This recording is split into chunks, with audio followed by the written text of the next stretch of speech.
All righty. Again, everybody, welcome, welcome. Let's get this show on the road. Again, greetings to you all. Welcome. You're part of our luxury picnic marketing group, or you're part of our luxury picnic and micro event marketing group. I welcome you again.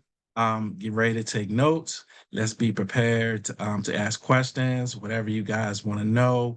We can put it in the chat. We have someone monitoring the chat and can help us out this evening as we go along.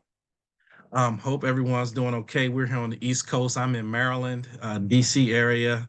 Man, the smoke is crazy from the forest fires, but we're gonna make it through it. So if you see me rub my eyes, I'm sorry. It's just the smoke and everything. I've been outside today working, and it's kind of rough.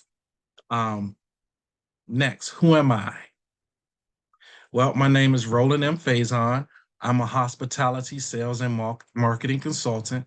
I'm a husband of 22 years and a father of three sons. My youngest son just graduated high school a week ago today. I studied hospitality management at the university level at Norfolk State University, behold the green and gold, and also Indiana University of Pennsylvania. I've been in the hospitality industry for 28 years, and at the present time, I'm still in the hospitality industry, but I'm also pursuing my entrepreneurial goals to live the dream life that I want to enjoy. Okay, here we are on tonight's topic. We're going to do a series of topics weekly, and the first topic this week is to elevate your business, 7 steps to increase your bookings. Many people ask questions about sales. How do they get sales? How do they get bookings? And they're not having a lot of success at it, or they're having people ghost them, as they say, or they're not following up with them. So we're going to figure out where the hole is in your process, and we're going to try to get you on the right track to get bookings so you can be successful and you can start living the life you want to live. Step one, the first thing you need to do is define your business lifestyle. First step in that is creating the framework for your business. Let's look at this process and ask yourself, where are you in the sales process? Which part of the sales process do I make a mistake? Where is your leak? So again, we're going to start with step one right here. Whether you believe it or not, it's true. As an entrepreneur, we are all salespeople. Again, every entrepreneur is a salesperson. So you have to get that thought in your head. You are a salesperson, and yes, you can sell, and yes, you can do this. So what we're going to discuss today is the 7 steps of the process. Again, this will answer your questions. How do you get bookings, or why am I not getting bookings? And we'll carry on from there, okay? The first thing you need to realize when you're defining your lifestyle, the reality is improving your sales is about discipline and details. If you are disciplined, which means you show up every day for your business, which means you have a strong work ethic, you're diligent, you follow through with all the stuff, and you're paying attention to what's going on, you can be successful in sales and have bookings over and over again. We got some people in the waiting room here.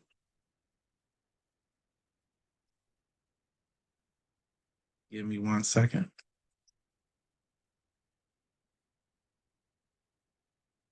Okay.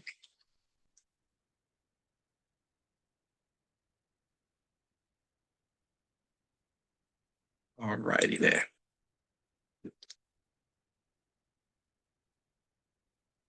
Now, you have to realize that if you're simply winging it at this point in time, and you do not want to wing sales, you want to have a plan.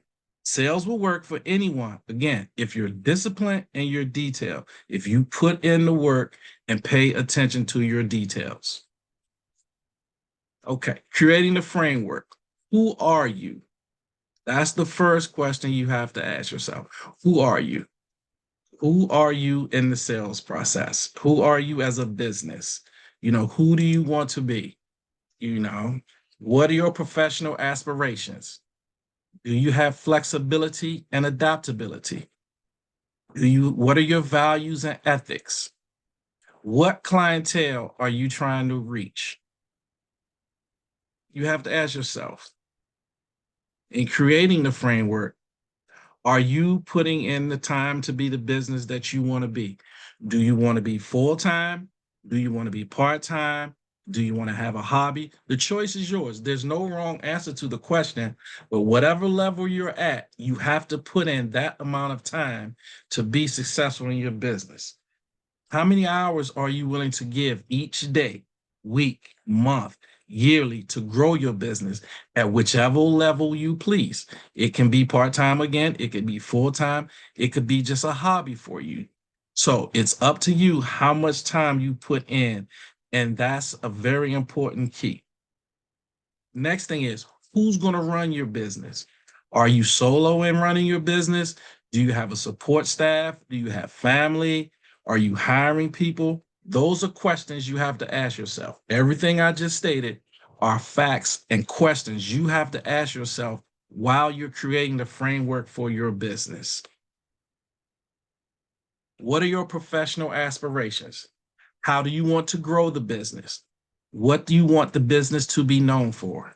Again, what do you want your business to be known for? Examples. Do you want to be known for providing excellent service, you know, excellent experience for people, exotic locations, your attention to the smallest detail? What are your aspirations? What do you want your company to be known for? Do you want strong brand identity? Whereas when people see your logo, they automatically know what you're about and they move forward from there. Like, oh, Picnic's company, I know what they're about. They're going to be on time, they're going to be professional, the food is going to be great, the decorations are going to be gorgeous, it's going to be an exceptional time. Every time we book them, that's what we had. So when we see their logo, that's the first thing that comes to mind. Flexibility and adaptability. Both are crucial to the success of the business and will enable your organization to seize opportunities and overcome challenges. Again, what's your commitment level? Are you full-time, part-time, or is it a hobby? The level you choose directly affects how available you are and how much time you have to consume and customize your client's experience. The time for setup, the time for breakdown, time for tailored menus, unexpected weather, rearranging your personal schedule, all those things go into being flexible. So you have to decide again, which level are you at?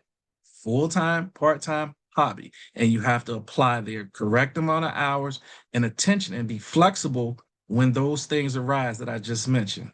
With adaptability, it involves being proactive. How much time will you spend keeping up with your trends in the business? Trends are changing daily. Are you paying attention to those? Are you being current with what's going on in the market? Are you keeping up with new ideas, sudden changes, new concepts, et cetera, et cetera? Are you willing to do those things? It also means being open and adjusting to the client feedback or what works and doesn't work for your business. What's your target market telling you? What are your customers telling you when you get feedback from them? Are they loving what you're doing? Are they displeased with what you're doing? Are they so? Pay attention to those things. Are they telling you you aren't up to date with what is expected? Pay attention. Those things work hard, and being adaptable to those things will help you grow and progress in the business as you go. Are you continuing to refine and enhance yourself by following trends? Finding out what's going on with the competitors in your market. What are they using? What skills are they using? What setups are they using? Are they getting customers and you're not? How much are they charging? All those things. What kind of decor are they using? All those things play into the factor of this. Next, your values and ethics. Establishing a strong foundation that guides your company's actions, culture, and decision making is a crucial step in this process. This can sometimes have you turning down business because remember, all money isn't good money. Sometimes the customer, the client may not fit your business profile. It may not fit your lifestyle. And you will have to decline that business because, again, the brand, you don't want to hurt the brand. Go back to what I said about, hey, Picnics and Company. When someone sees that brand, oh, yeah, this is what they think. So your strong values and ethics promote that, and you have to have those strong. You know, what principles are important to you? What's the reason you're in this business? Consider honesty, integrity, quality of service, and the client experience. What level do you want to be at? How do you want to be known? It's important to you personally. You don't want to do things that are outside your character and your norm. Lastly, on step one is the clientele you wish to serve. Who are your ideal customers? Take time right now, write this down on your paper, write out a profile of your profile customer is. Who is your ideal client? Who are you looking to? Write a profile on them. Every step, what they look like, where they eat, where they shop, their age bracket, their income bracket, all those things, your ideal client. I can't tell you what that is. Only you can tell yourself what that is. So write that down. Okay. Who is that person you would love to share your idea with? Who is it? Who is it? That's the person, the profile you're building on.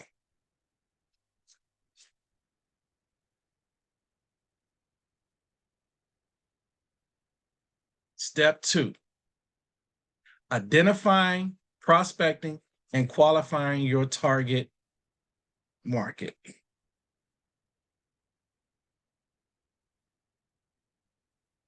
Where can your target client be found? What are their main points of interest? What are their pain points? What problem can you solve for them? Who is the decision maker? Where can you find your target client be found? Now that's up to you. You have to identify that person. In the previous step, the last one on step one, you had to identify who that person was.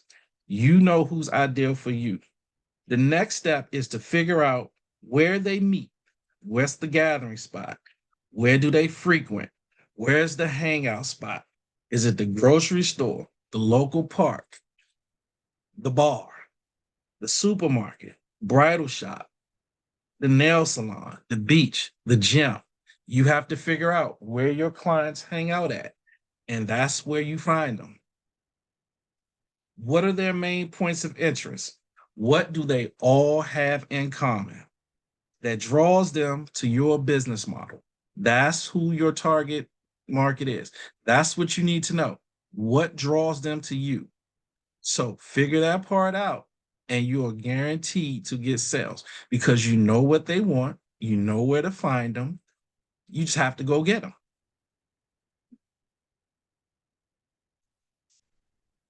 What are the pain points? What brings them displeasure? What turns them off? What do they not like doing? It's just that simple. Find out what that is, and then you go to the next step. What problem can you solve for them? How can you solve their pain point? What can you do to make that pain go away? What problem are you willing to go out on a limb for them to just have them say, phew, that's off my plate? You know, let's see. You know what they like. You also know what they don't like. So again, you can solve the problem for them. You're right there in where they hang out. You know what bothers them. You just go ahead and solve the problem. Who is the decision maker? Who's the main person in that market that you know that you have to reach out to make the sale? That's the person you need to get in contact with. Is it the husband, wife? Is it the mom, the dad, the bride, the groom, et cetera, et cetera? That's the person you need to get in contact with. That's the person who's going to make the final decision on booking with you or not. Example, let's say your target market is kids' birthday parties. Okay. Where do you find kids? School, daycare, parks, gyms, etc. Swimming pools. It's about to be summertime.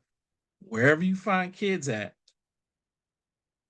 that's where you can reach them at.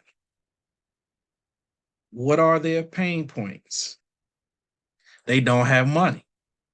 What are their interests? They like to party. They want a birthday party.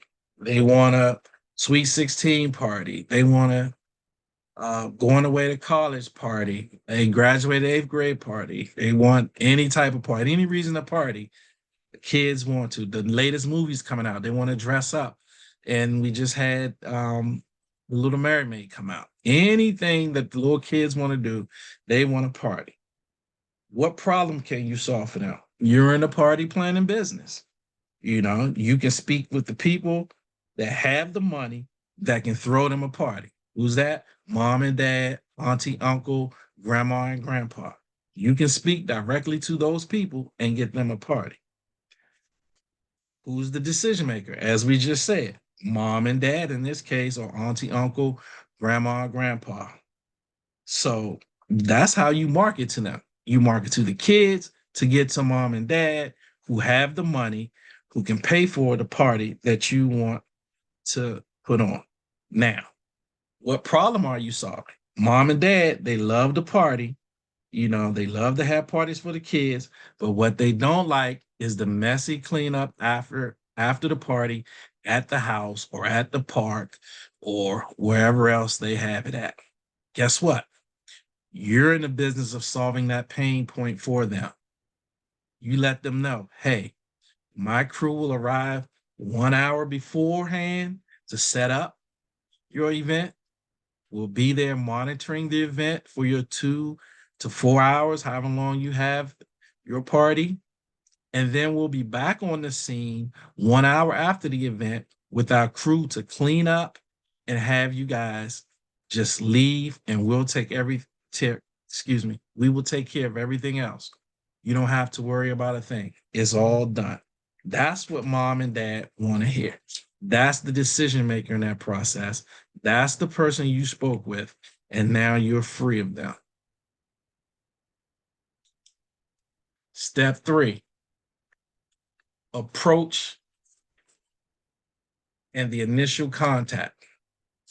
Again, you just figured out you're in the kids planning business. We're using that example again. Who do you need to get to gauge the interest of your services? You have the kids interested in you because we know they already want to party, but they don't have the money.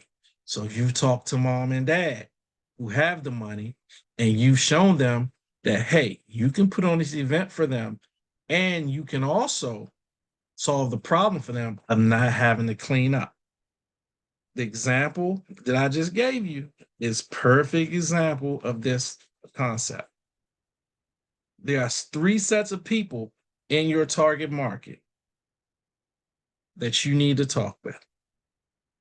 They're the people you know. That's your warm market. Those are your friends, your family. There's the people you don't know. That's your cold market. That's the stranger you meet on the street, someone who sees your website, someone who sees your flyer, someone who sees you with your uniform on, advertising your company. That's your cold market. Someone you just pick up the phone and call, someone you just randomly email, such and such and such and such. That's your cold market. The last one is people your people know. That's someone who knows, hey, I know Roland, and Roland's friends with Ron, so Roland introduces me to Ron. That's your lukewarm market. Now, what's the hardest market for you to get? Your cold market. Of course, that's the hardest part. The second hardest market is your lukewarm market. Your easiest market will be your warm market, the people you know. You already know them. They probably already have gauged that you're in the entrepreneurial business and that you're running a picnic business. So now they reach out to you or you reach out to them. They want to help you along. They want to help you with mock setups. They want to help you get your business off the ground. So they give you their daughter's 16th birthday party. They give you their son's after baseball picnic. That's your warm market. That's the easiest market for you to get. Okay. How do you reach everyone, all three markets?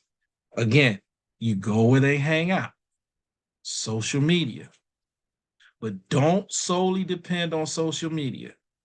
The old school way of marketing is still good. You can email, but also use snail mail. Also advertise. Be a walking advertisement for your company. As you can see, I wear my brand. Anyone sees that question, it's usually, oh, what do you do? Or, oh, how do you pronounce that? It's pronounced diosa. And it sparks a conversation and you move on from there. You establish the rapport, which is the second part of this.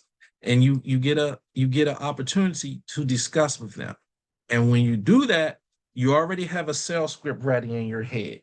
You always have to be ready to discuss your business.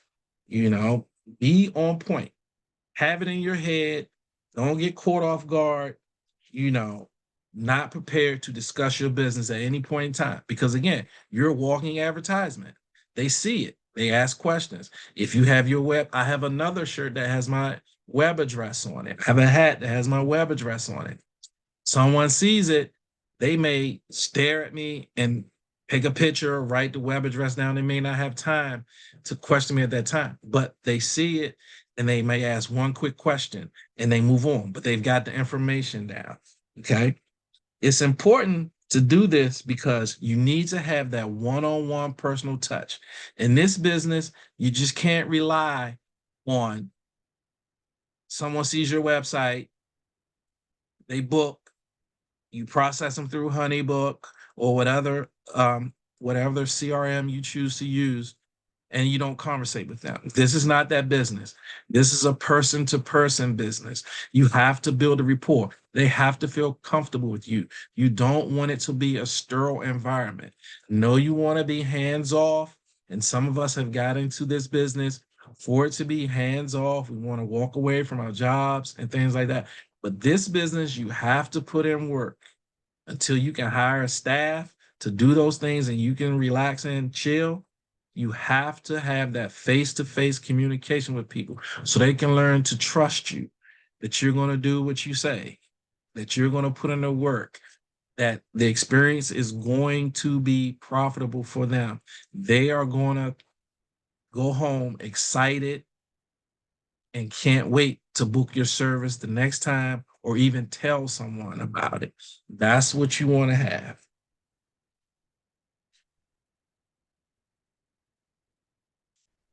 Having your sales script, you should have it ready and memorized in your head at all times because everyone you speak to, again, everyone you come in contact every day with is a potential customer. You should have business cards ready when you go into the bank. Slide the teller a business card. When you eat out at a restaurant, when you leave your check, leave a business card. When you pick your clothes up from the cleaners, leave your business card.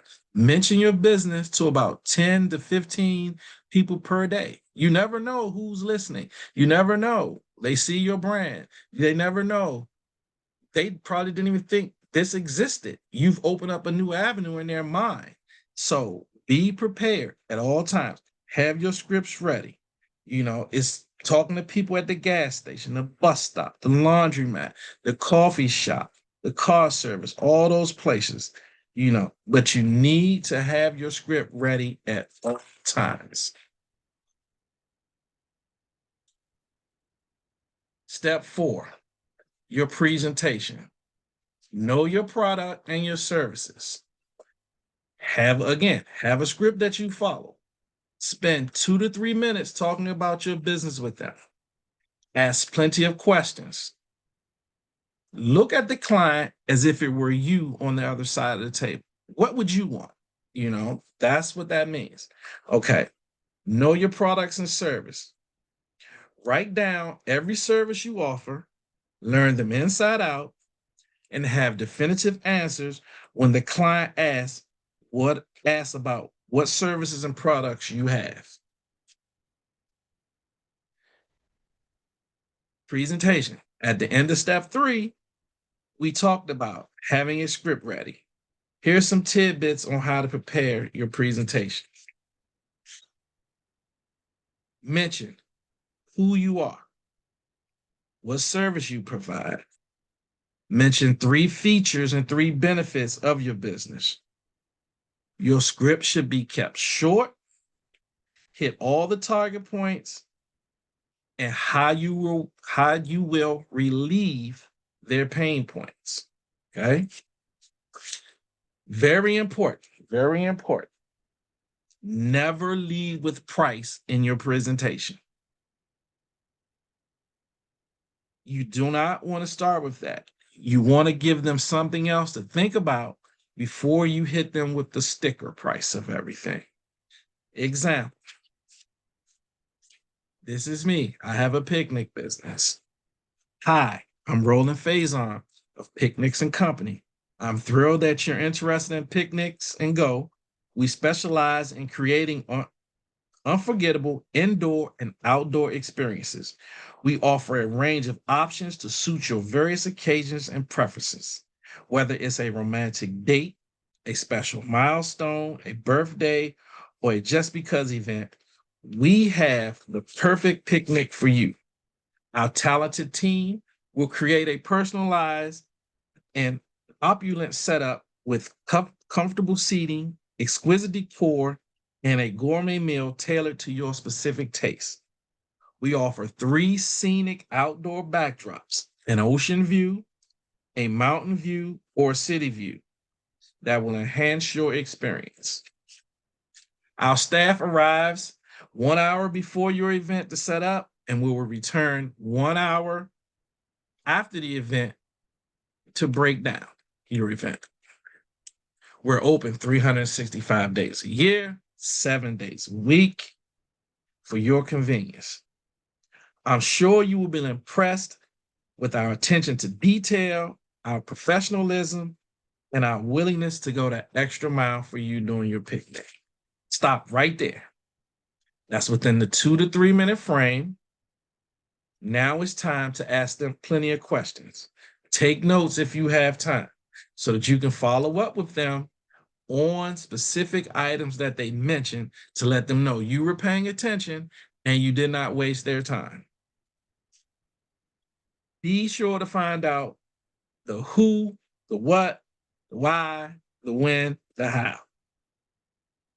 Be patient. Look at the client as if it were you. Follow their lead. Mirror their temperament. As long as it's professional. If it goes left, you have to bring it back on track because remember, you're a business and you want to present a professional attitude and you want to go back to what your value and what your ethics are for your company. So really back in if it gets off track. But for the most part, follow their temperament. When they get excited, you get a little excited, but hold the line, again.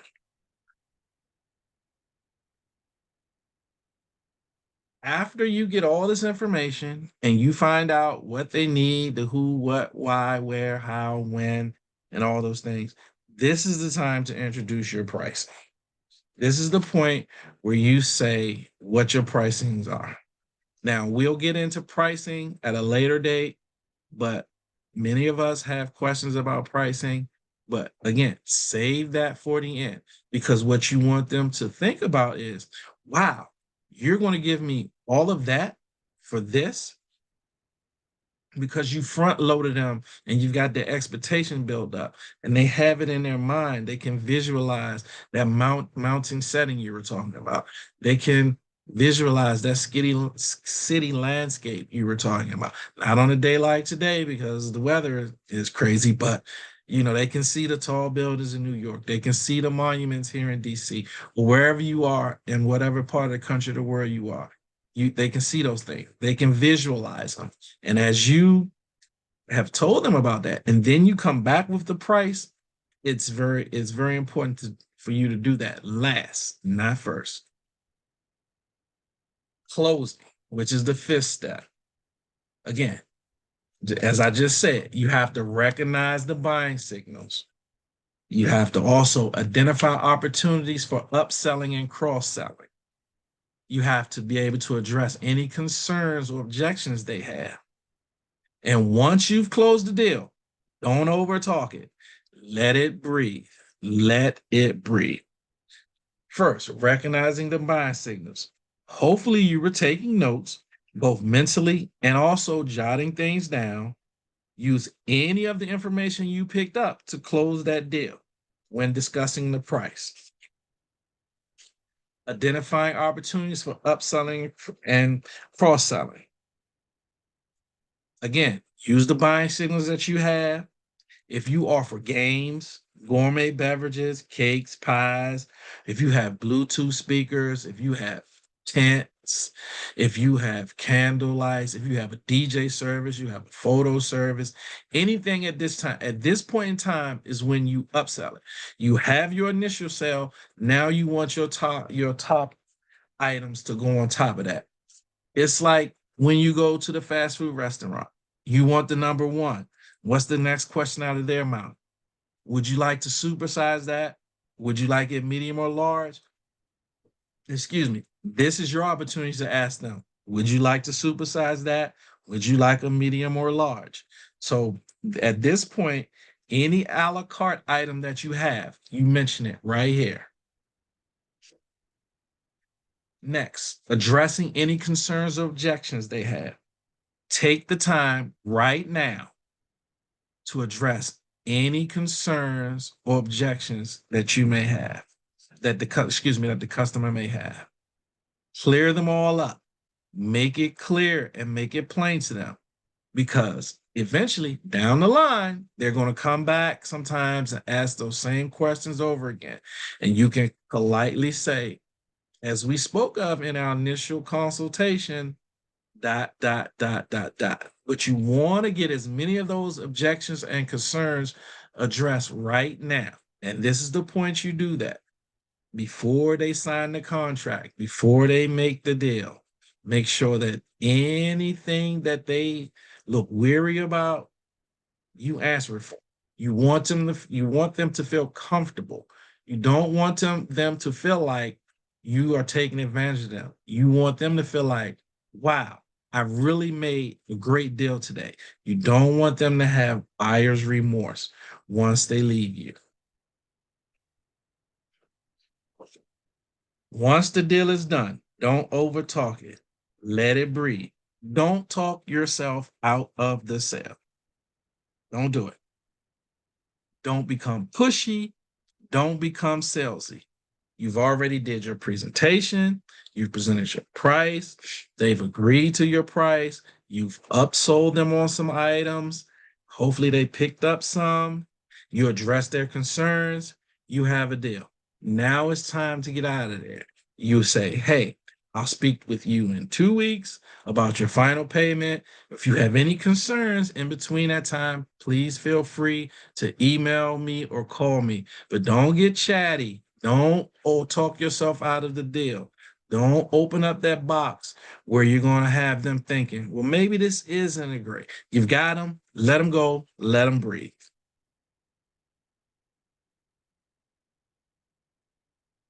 Step 6, follow up. Follow up with your clients to ensure satisfaction. Request feedback from them. Offer exclusive deals or loyalty program. Provide a special gift. Stay in touch. Follow up with your clients. Go down to the dollar store. I've mentioned this in the group before. Go down to the dollar store. Buy the whole box of dollar thank you cards plain. Write a personal note to each client, telling them thank you. Put something in there that lets them know that it's not a generic standard note, email. if you choose to use email, that comes out. You know, personalize it to, hey, it was great, sharing your 50th birthday experience with Picnics and Company. Hey, it was great. Thanks for letting me be a part of your son's high school graduation. Hey, thank you for letting me be a part of your daughter's eighth grade prom. Personalize it so they know that you paid attention to details. And you can also say, hey, thank you for letting us participate in your baby shower. Please let us know when the baby is born. We would love 1 year from now to celebrate the first birthday of your child. Let them know that they have a friend in you, and that ensures that they're satisfied. Ask them, how was it? Request the feedback. You have to accept whatever the feedback is. If it's positive, you accept it. If it's negative, you accept it and you apologize. You build on that relationship and you ask them, what did they like? What did they dislike? And you move forward from those things. You take the positive information and you grow on it. You continue to excel at that. You don't pat yourself on the back too much.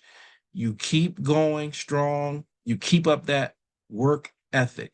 If it's negative feedback, really drill them. Find out what the hole was. Find out what really disliked, what made them dislike it. What went wrong that day? Trace it all the way back to the beginning. Were you not prepared? Do you have to leave early because you got caught in traffic or something? Was the food not the correct temperature that it should have been? Anything, take it and grow on it. You don't sulk on it at that moment. You take it strong from them and you come back later, you digest it and you fix it. The next thing is you offer them exclusive deals or a loyalty program. Offer them 10% off their next event. Or you can start a loyalty program, whereas they book 3 picnics with you, they get the 4th one for free. Provide them with a special gift. You may have seen when they came to you, you guys probably met. They probably had a Starbucks or Dunkin' Donuts, or Greg's coffee in their hand. Get them a coupon, get them a gift card to that place. You may have seen every time they came to meet you, they were eating a Snickers bar. Send them some Snickers. Whatever it is, anything that will let them know that you paid attention and they're special to you. And anything that was mentioned during a conversation, you could, hey, I know your husband's birthday is coming up 4 months from now. Here, take them to McDonald's with this gift card and have a great day on me. Anything like that. Any kind of special gift you can come up with. The last one, stay in touch throughout the year. If you know their birthday is in March, reach out to them in September. Hey, I know your birthday is 6 months away. Just wanted to let you know we were thinking about you, and if you're looking for something to do for your birthday in March, we love to have you back at Picnics and Company. This season we'll be offering ... Keep them in mind. Christmas time, the same thing. Hey, Merry Christmas to you. Just want to let you know we were thinking about you. We really enjoyed you last season, however long ago it was. ... Some information about how their picnic went.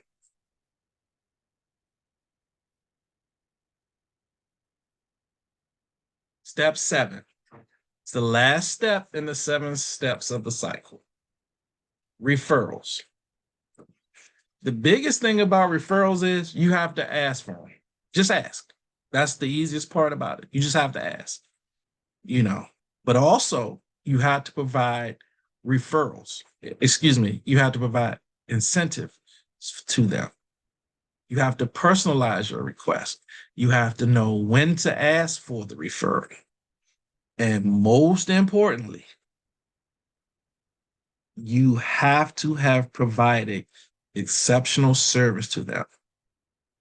They must think about you. It must have been an unforgettable experience in a positive way for you to ask them for referrals. Again, it's just as simple as asking for them.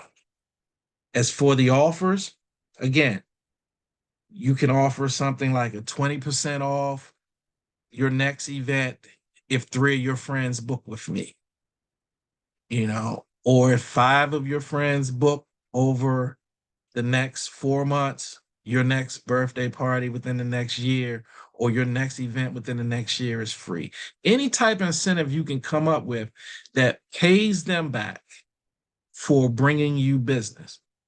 Just think the money that you're going to give to them free, you've already made it because they've bought you business that you would not have had. So you're just paying it back to them. And that is a very important thing in asking for referrals. Again, personalize your request. Mention that wonderful event they had. Because what you want to do is, while you're asking them for a referral, you want to go back and the recesses of their mind, and you want to bring to the forefront their experience with you. You want to be, oh yeah, when we were at Picnics and Company, oh, it was so great. Let me tell Billy about it. Let me tell Jan about it. Sure, I'm going to refer that couple to you. That's what you want to do. That's why you want to personalize it, because you want to bring that back to the front of their minds about how great a time they had. Now, the timing of that is important as well. You want to do it before it gets too far gone in their mind, okay? You want to do it while it's still fresh in their mind. You want to get them within a week to 3 weeks after the event, or while they're still on that emotional high. And the last thing again is, it only will work if you provide exceptional service. So you have to go above and beyond. Whatever they expected, you have to reach that point, but you also have to go beyond that point. You have to wow them. You have to make them feel like, hey, this is better than anything I expected. In conclusion, remember, every entrepreneur is in sales. You are a salesperson. By practicing discipline, which means showing up every day, knowing which level you chose. Again, everyone has their own level. Are you part-time? Are you full-time? Or is it just a hobby for you? But are you showing up? Are you putting in the work and the time at that level that you chose to get the results that you want?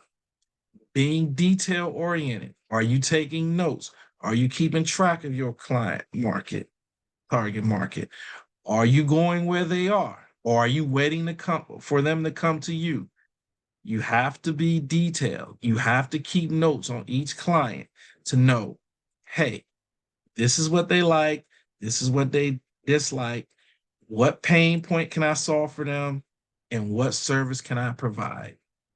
While applying these 7 steps effectively, you will be able to close more deals and grow your client base. So this recording will be available in our group in a couple of days, so you can go back and research over it if you weren't if you weren't able to take notes at this time. And if you just want to go back and review some things, it will be available in our group. In the next couple of days, I'll post it in both groups. And if you're not a member of those groups, please do. Luxury Picnic Marketing Group, Luxury Picnic and Micro Events Coaching Group, both on Facebook. So I hope you guys were able to get something out of this class today.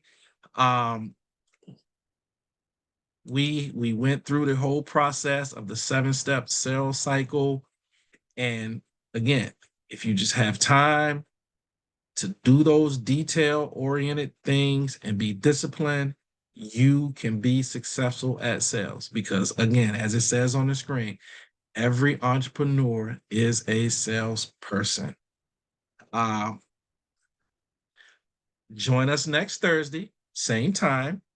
8:30 on June 15th. The topic will be Know Your Worth and How to Price Your Services. So we'll be ready for that on next week. And at this point in time, if anyone has any questions, we'll open the floor up for questions. And if not, then we're going to get out of here.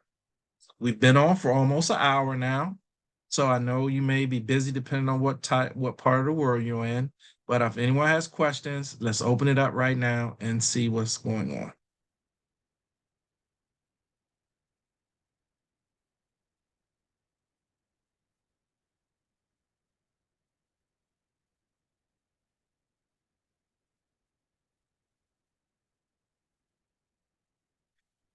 Two groups on Facebook. Luxury Picnic Marketing Group is one. I have my phone right here. So if you join right now, we'll get you started. And the other one is Luxury Picnic Designer and Micro Event Planner Coaching. Luxury Picnic Designer, the and sign, Micro Event Planner Coaching. The other group is Luxury Picnic Marketing Group. Join both of them. Let's get those numbers up. Are Facebook ads effective? Yes, they are. Yes, they are. Denise, it depends on how much money you want to spend. Actually, Facebook ads are going to be our fourth installment of this class. So that'll probably be the first week of July, I think off the top of my head, if I'm not mistaken, or maybe the last week of June, but it's going to be the fourth installment. It depends on how much money you want to spend. But as I said, I wouldn't solely put all of my funds, excuse me, into Facebook ads. I would start small, you know, maybe start about $5 to $10 a day or whatever's in your budget, $2 to $3. I'm not sure, but I'm just throwing numbers out. Start there and then work your see what comes into you. What I found out in the way of doing business and being in hospitality and sales is you got to go get them. You have to go get them. You can't wait for people to come to see you. We have 1,000 plus people in our groups, but everyone's not here because everyone doesn't see. It's all based on algorithms. And if you don't time your algorithms right on Facebook, everyone might not see your ad. So in short, again, I'm not saying it's bad. I'll say these two things again. Don't put all your eggs in that one basket and start off with a small amount of money and see how it goes from there for you.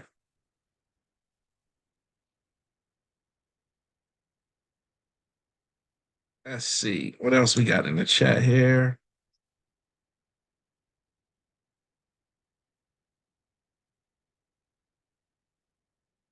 Oh, we got one new message. Okay, you're welcome. You're more than welcome. You're more than welcome. All right, that's it. There are no further questions from anyone. Again, I thank you all for joining us for our first class on the picnic business. Join us again next Thursday, June 15th at 8:30 Eastern Standard Time. Again, as you see on the screen, the topic will be Know Your Worth and How to Price Your Services.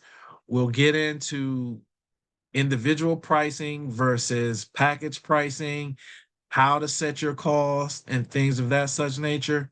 So again, I'm going to get off of it. I'm going to let it go. I'm going to let you guys breathe, as one of the steps said tonight. Again, thank you for joining us for the initial class, and we look forward to seeing you all next week.